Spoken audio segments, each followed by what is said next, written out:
वडझाड हे एक पवित्र आणि उपयोगी झाड आहे. वडाचे वैज्ञानिक नाव फिकस बेंगलेंजिस आहे. हे झाड उष्णकटिबंधीय प्रदेशात वाढते आणि त्याची सावली उन्हाळ्यात थंडका देते.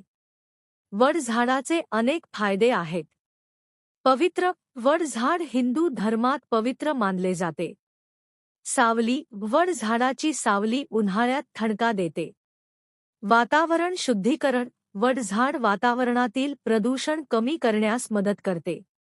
औषधी गुणधर्म वडाच्या झाडाच्या विविध भागांचा वापर आयुर्वेदिक औषधांमध्ये केला जातो. ते त्वचेच्या समस्यांसाठी, जखमांसाठी आणि दुखण्यासाठी उपयुक्त आहेत. वड झाडाची काळजी घेणे सोपे आहे. पाणी वड झाडाला नियमितपणे पाणी द्यावे. सूर्यप्रकाश वड झाडाला सूर्यप्रकाशाची गरज असते. खत वड झाडाला वेळोवेळी खत द्यावे.